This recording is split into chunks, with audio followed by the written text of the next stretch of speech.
Hi everyone, welcome back to another Minister's Questions. It's me, Artie and Tina, and we're here to answer another round of questions that we have been submitted through our DMs and on YouTube. Should we get into it? Let's do it. Miss Tina has just come back from Australia and Bali, so looking very brown compared to me. But yeah, I'm about to head off to Brazil, so I'm going to catch up. Love it. So, but for now, there's probably a bit of a contrast. Okay, so question number 1. What made you want to start your HerStory Buff series about places named after women in Berlin? Several years ago, I started noticing that there were these incredible stories of women that often just are not really on the radar, you know? And that's the comments that we get from people. They're like, thank you for bringing this.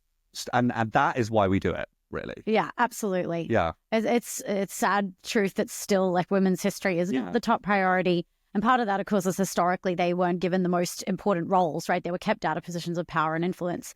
But that doesn't mean that there aren't so many stories of really important and cool women. The thing is also like a lot of these people who are like actually like who I think are quite famous, like ones like Lisa Meitner and one like that. People still actually don't know that much and who contributed a lot to things in history, and people still actually don't. Like when we released that video, that reel, people still were like, oh my God, I can't believe I didn't know about, And especially, you know, there's this little statue of her in front of Humboldt Forum. Every person who visits Berlin walks up and down Unter den Linden. They visit the square across the road. They walk in front of the university. Lots of them take photos of its beautiful architecture.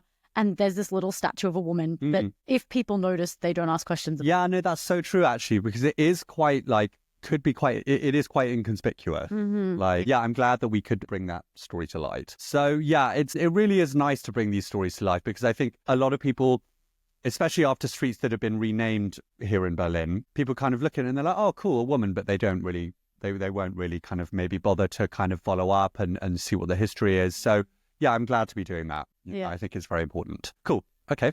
Question 2, what are the most important things to do if you don't have much time in Berlin? Okay, so, I mean, I guess exactly how much, but I guess let's maybe say like a day. I guess it depends what you like, really. But I think if history is your thing, lots of companies we work for now do 2-hour tours, which are like the kind of, I guess you could say highlight tours. The big hit. Yes, which show you all of the main sites of Berlin. So obviously, you know, the Brandenburg Gate, the Reichstag, the Holocaust Memorial, Hitler's bunker, Checkpoint Charlie, the wall. I think that's probably a good option as well. And then what else? I guess you'd also want to see some other things as well. Tempelhof, that's always something that I always, and from last videos, I would always recommend, just because I think it's something that's like it's like low, because I don't think many tourists go there because it's quite sort of out the way. Yeah. But it's a good way to see like how Berliners live. Absolutely. Yeah.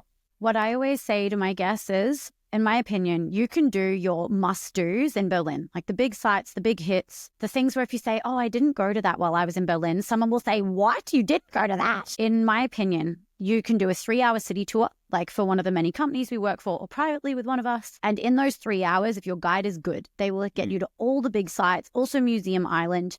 They'll do your background history. They'll give you a much richer look at all of that in 3 hours than you can even have hope of doing on your own. Yes. And so in my opinion, once you do that, and the East Side Gallery, which is about, you know, would you say that's a key, that's a highlight? I think so. I think it's a must. I really think if you leave Berlin without seeing that, anyone who's been to it will be like, what on earth? Like, how did you? For me, it is, you've got to do the city center sites and the East Side Gallery. In my opinion, they're like your musts. And if you're quick, you can do the 3-hour tour.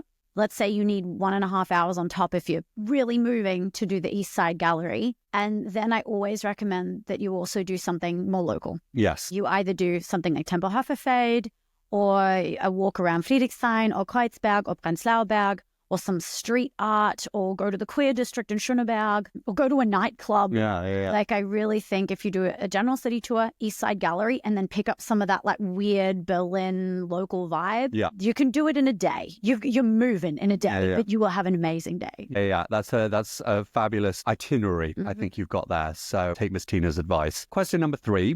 What are other German cities that you would recommend? So personally, it's a good one. I really liked Cologne. It's a really nice city. The people are super nice. Yeah, and it's got a nice vibe. What else? Dresden for the history, because the center of the city was rebuilt exactly how it was after the war. And so it's really, really stunning, especially in the center, in like the old town. And then Leipzig is really cool. Actually, I really enjoy Leipzig. Leipzig is a vibe. A lot of people call it the new Berlin. A lot of like old Berliners are moving there because Berlin is becoming so expensive. Yeah, absolutely. But now Leipzig is becoming more expensive. Yeah. I have a friend who moved there and said, yeah, no, the rents have gone up also in the last couple of years because, yeah, loads of people are moving from Berlin there. But yeah, Leipzig is a vibe. Interesting. You went straight to two former DDR cities. Yeah. So you went to Dresden and Leipzig. Interesting. Yeah. What about you? I also really love Dresden. Nuremberg. Oh, yes, that's lovely. Beautiful. Also, if you want, you have this stereotypical image of medieval Germany. Like, you'll tick that box in Nuremberg. It was also so important to the Third Reich that if you're interested in your nuts. Oh, yeah, with the rally ground, which is unbelievable. So, a documentation center attached to it. Yes. Incredible. Yeah. So Nuremberg is a and the law courts. Did you go to the law courts? Yeah, the museum there is incredible. It's so good. On the Nuremberg trials. Yeah, absolutely. The more we talk about Nuremberg, I'm like, why don't we go to Nuremberg? So maybe Bavaria. It is. Not Berlin. Exactly.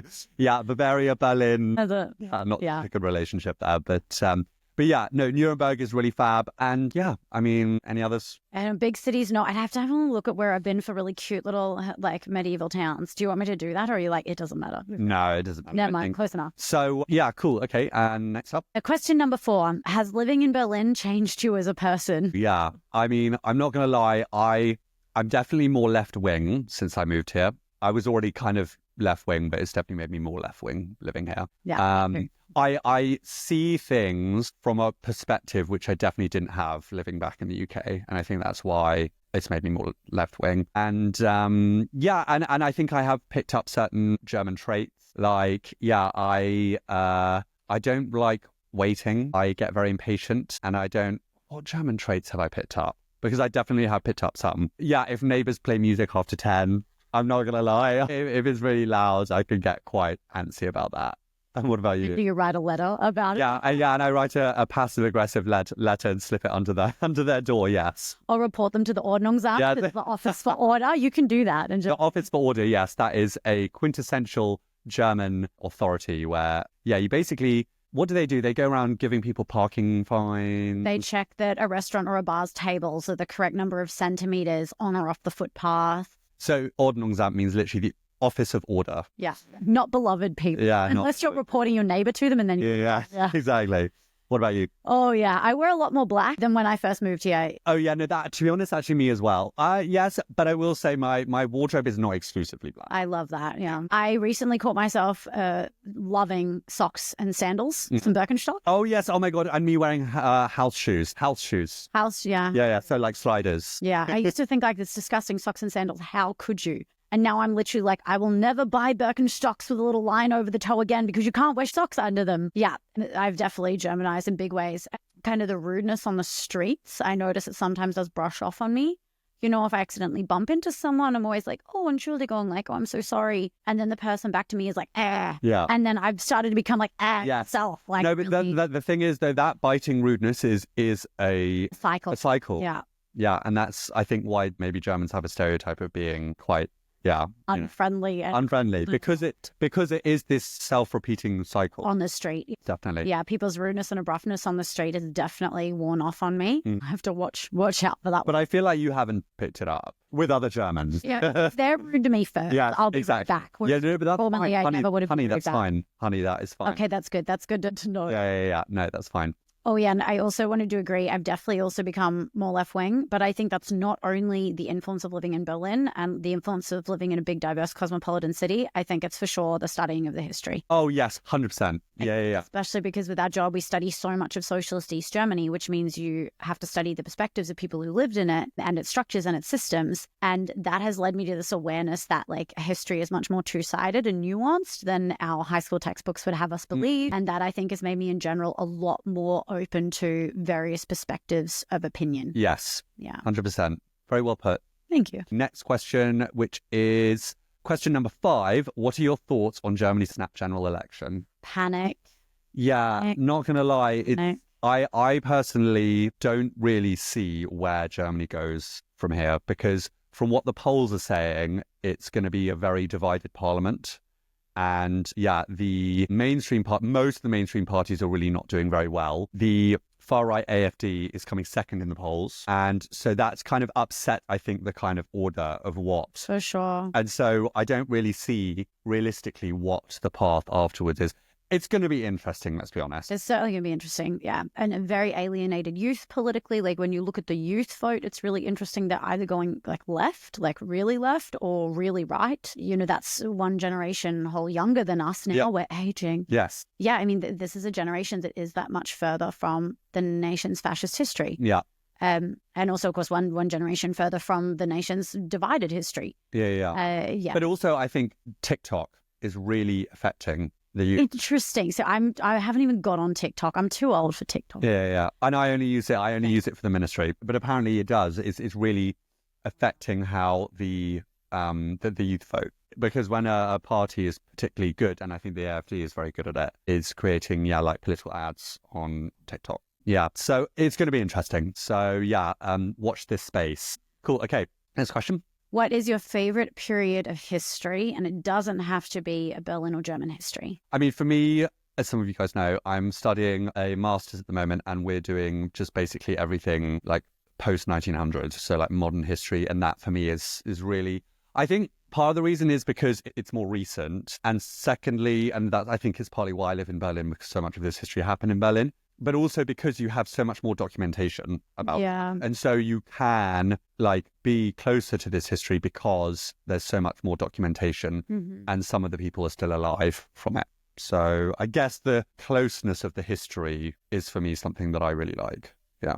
Yeah, I feel that. I'm on board. I think the period of divided, and I know it doesn't have to be German Berlin history, but that's my thing. The period of German division is super interesting to me. You're seeing the living legacy of the Third Reich and two profoundly different political ideology. Super interesting. And like you said, recency. You know, there were already photographs and films. And when you think about kind of before that, there wasn't that same kind of capturing of life. And so, you know, the last kind of 50, 70 years of history just has this incredible content with which you can get really close to it. Yeah, no, exactly.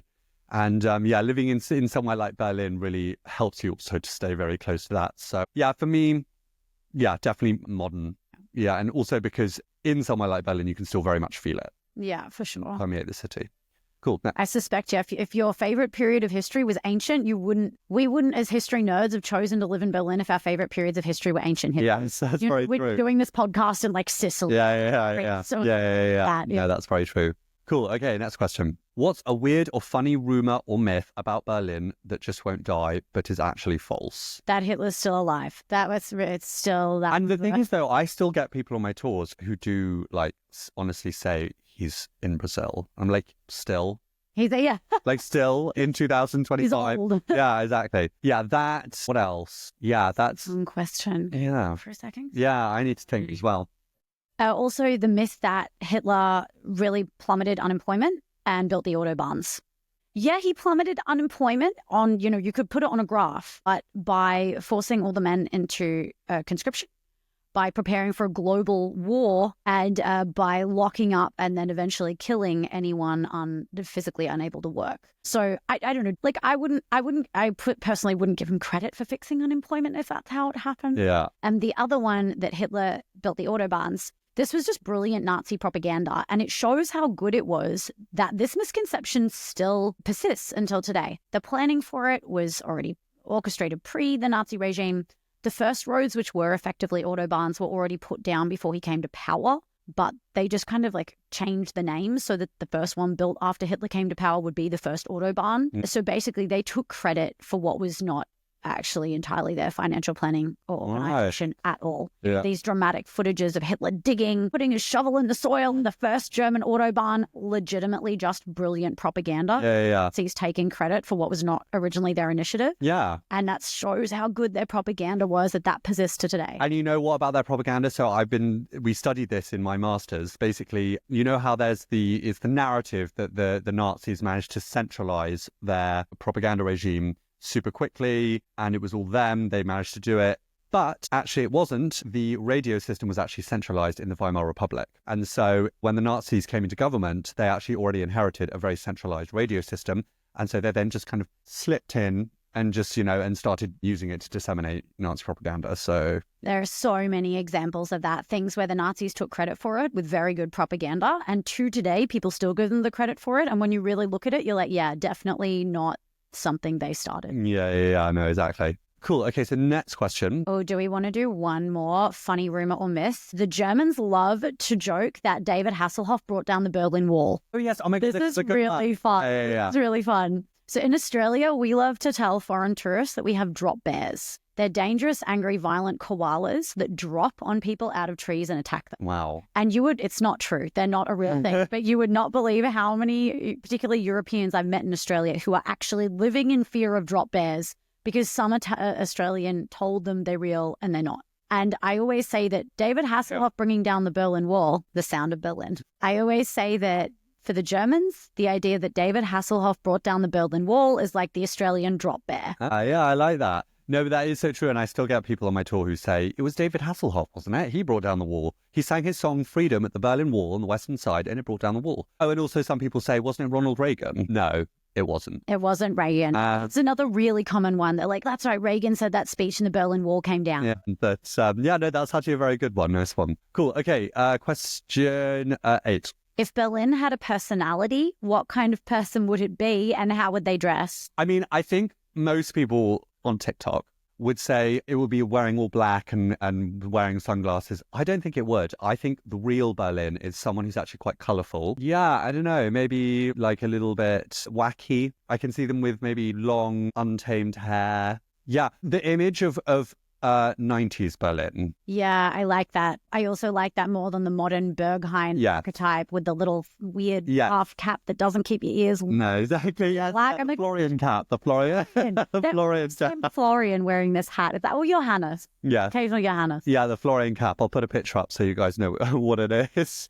But yeah, no, that's a very good point. What would you say? Yeah, I agree with that although that's the stereotype, and I do get the idea of in midwinter, sure, lots of Berliners are really whiny, really miserable, quite dark. I understand from that perspective the image of them all in black. But I actually agree that they're a bit weirder than that. They often do have these really, there's this fierceness in Berlin. So yeah, I like the idea of wild, untamed hair. I do think they'd be genuinely quite dirty. Like the filthy sneakers. And poor, but sexy. Poor, but sexy. That's it. I love it. Yeah, I agree. So poor, but sexy, that is actually what Berlin was prescribed by a former mayor. What was his name? Klaus Wowereit? Yes, that's yeah.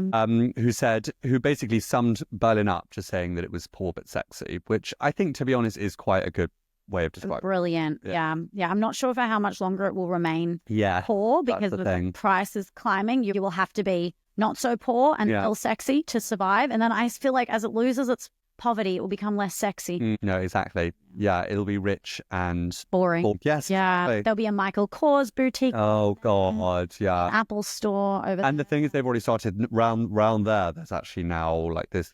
There's all of these kind of cute brunch places and all of this kind. Sometimes I like brunch places. Yeah, too many. Yes, when the street is just all cute brunch places, I'm just like, no. Okay, so question 9. If you could go back to one day in Berlin history and experience it firsthand, which would you choose and why? Fantastic question. I think it's hard not to say 9th of November 1989. Amen. I feel like, am I too much of a basic for giving that answer? But I mean, who wouldn't? Yeah. Amazing. 9th of November 1989. Maybe let's play with some others. 9th of November 1989. 9th of November 1918, when the monarchy was abolished. And I feel like that was just quite chaotic. Yeah, I was thinking that too. I feel like I'd probably have kind of equal parts fear and uncertainty at that period. I mean, also you're starving. If you're in Berlin on that day, unless you're somehow privileged and wealthy, if you're an average person, you're hungry, right? There's been a blockade on your food access for a good couple of years. You ate rat food last night. No. You might be deeply relieved. The war's over and kind of maybe for the first time hopeful about a new Germany. Damn, you're hungry. Yes. Yeah. I mean, to be honest, I think actually this has a fairly straightforward answer. I think to be honest, it's hard. Because all of the other stuff is actually just quite depressing. 13th of August 1961, oh great, you're watching the city get divided into two. 8th of May 1945. Oh, yeah, the war's over, but it's in the city's in ruins. Yeah, I was also trying, can I think of anything else really uplifting? When was the Bruce Springsteen, it's called Spring concert? Or there must, or maybe when Bowie, but Bowie, oh, yeah. so like, that was a lot of drugs. I'm trying to think, there was probably some date of a really famous concert that would have been amazing. Yeah. Oh, in the 20s. I'm sure we could, if we really did some research, we could find the date of an amazing party in the 20s we'd really like to be at. Perfect. Yeah, but in terms of like right now having to know a date specifically, I mean, who wouldn't want to? I think that's really the obvious answer, really. Follow the wall. Yeah. I would love to. Let's be honest. I would love to be a fly in. I would have loved to have witnessed. Well, I would have loved to just been a person dancing on the wall. Yeah. Like, I mean, as seminal moments in history go, I think it's hard to beat that. Yeah. Really, as an iconic moment. So yeah, I guess that's actually a fairly straightforward. Even though we're like, should we be deeper than that? I feel like I should be way deeper than that. But yeah, no, yeah, definitely 9th of November 1989 when the wall fell. Okay. What's a completely overlooked detail in Berlin that most people walk past without noticing, but once you see it, you can't unsee it? And that's a good one, and requires me to think. Okay, one of my favorite things about Berlin, no one who's not a tour guide has ever noticed it, I don't know how, is on the Oberbaumbrücke, the bridge that links Friedrichshain and Kreuzberg. So that beautiful 1890s red brick bridge that you see when you visit the East Side Gallery, right in the middle span of it, which is a modern span because the Nazis blew it up at the end of the Second World War to try and stop the Soviet advance, which naturally didn't work. So in that modern span in the center of it, there are two little circles. And at night, they are a light installation of an endless game of scissors, paper, rock. And the hands keep changing position, playing scissors, paper, rock, and it keeps alternating which side of the river wins to symbolize the east-west divide. Between, because that bridge used to be crossing in the Berlin Wall. Because Friedrichshain is one side, which is the east, and Kreuzberg the other side, which is west. I love that. And even Berliners, you know, when you do tours for Berliners, at first I was really nervous because I thought, I'm going to have to go really niche to show them things they don't know about. Yeah. No, the more it's your own city, the less you tend to notice it. Yeah. That's one of my favorite things. And no, that's true. I've never met anyone living in the city who's not a tour guide who already knew about that before I showed it to you. Yeah. Oh my God, that's fab. That's a really, really good one, actually. And to be honest, I can't really think of anything off the top of my head. I promise you I'm a good tour guide. But yeah, I can't really think of, you walk past without noticing it, and then you can't unsee it. I feel like people easily miss Haus Schwarzenberg unless they're actively going to it. They miss a little alley. Stolpersteine? I was also wondering Stolpersteine. Because they're on the ground, they're these memorials for individual victims of the Holocaust. And they're actually not just in Berlin, they're all around Germany and actually all around Europe. And I guess, people wouldn't see them because they're on the ground. I guess, when you notice them, you then start noticing them everywhere. But yeah, okay, I'm going to be honest, I'm kind of stumped. I can't think of really anything else. Can you think of anything else? Memorial plaques in general, not only the Stolpersteine, but Berlin has lots of plaques on the walls of buildings about someone important who lived there or an event that happened there. And I think also most people just walk by them. But when you're a history nerd like us, every time I see a memorial plaque, I'm like, ooh, what happened here? Yeah. And they're everywhere. Scars of war. When you walk past it, I love nothing more than going past a building and still seeing like bullet holes, which are vanishingly rare nowadays, which is sad. But you do still see them some places here and there. But to be honest, when you start noticing them, you then start noticing them in more places. So keep an eye out for those, because that is part of the reason why I moved to Berlin, because it really, really brings the history to life. Makes you feel so close to it. Absolutely. Super, super dramatic, quite intimidating. Yeah. And quite humbling. Yeah. There's one on, if you guys visit Berlin and you want to see it, there's one on Große Hamburger Straße next to the Sophienkirche, I believe. Yeah. Sophienkirche. And the Kolonnadenhof in Museum Island, I think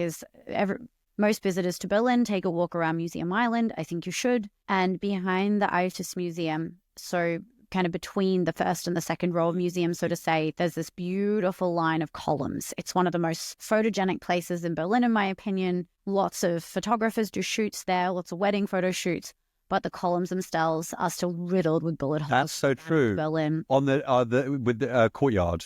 Genau, the Kolonnadenhof, like looking at the Alte Nationalgalerie. Yeah, that's fabulous. Really, really good idea. Okay, well, that's all the questions we have got for now. Yeah, guys, I hope you enjoyed that round of Minister's questions, and we will be back another time very soon. Cool. Okay, well, guys, see you.